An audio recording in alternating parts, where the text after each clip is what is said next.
All Olympic competitors must bear the heavy weight on their backs, the pride, the hopes, and the dreams of entire nations. At the 1996 Summer Games in Atlanta, the members of the Canada's men's track team had an even greater burden to bear. Seoul, 1988. I think you could call that, for Canadians anyway, the best of times and absolute worst. Because Ben Johnson put on such a spectacular show. 88 was dramatic. 88 obviously evolved around the Carl Lewis, Ben Johnson races. And that going in, now all of a sudden it was a similar height. Carl Lewis against Ben Johnson, America against Canada, good against bad, tall against short. It was the same thing. So it was the countdown and all the drama going into that. And when Ben crossed that finish line first, showed us that, hey, we won a gold medal at last. There was euphoria. And that quickly turned to disaster.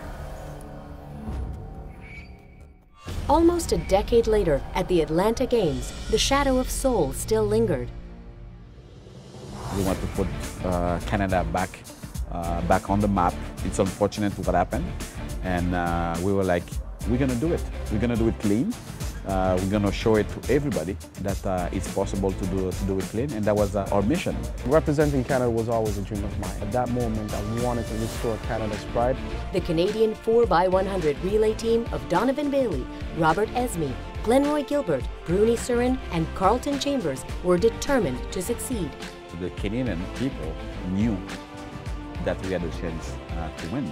Standing between the Canadians and their goal of restoring their country's honor was a powerful, some thought unbeatable, U.S. relay team. Even individually, if the Americans were stronger, but we said as a team, we knew that we could win.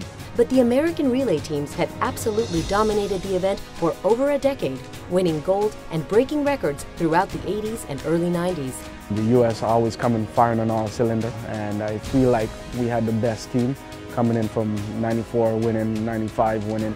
We should lock down the Americans on their own soil. While the Canadians had tasted gold before, they had never faced the U.S. in a final. And both teams knew it. The U.S. they look at us like, wow, we're going to kick the Canadian team and everything. And they tell you that in your face. And it's almost like a boxing match, you know? At these Olympics, if the Canadians could make it to the finals, they wouldn't just be battling against the 4 fastest runners in the United States. They'd be facing down a stadium packed with roaring Americans and the deafening chant, USA, USA. It's nerve-wracking. It's crazy, crazy. And when you look at Atlanta, there was like maybe, what, 85,000 people at the stadium, full. And you're like, oh my God, this is it. And you're like, this is the moment. Don't mess it up. The team was buoyed by Donovan Bailey's astounding achievement only 7 days earlier. The sprinter had set a world record in the men's 100-meter, winning the gold medal and setting the stage for the dramatic men's relay final. Donovan Bailey was far ahead of everybody at that finish line, and it was a great thing to see. It did show that we have talented people who can win at the world level. Man, yes. I mean, if we said that Canada could do it, now Donovan did it, now we have to do it as a team. The Canadian relay team had advanced easily through the early heat and the semi-finals on Friday, but so had the U.S. To us, it wasn't even 4 guys running; it was the whole country. Robert Esme would start for Canada. I remember going into the starting blocks, and when the gun fires, most people hear the bang. For me, I hear a click. The gun goes, boom. Robert is running. At that moment, Glenroy took off. He matched my rhythm perfectly. When I called the word hi, boom, I gave it to him, the baton in a FedEx-style manner, very safely.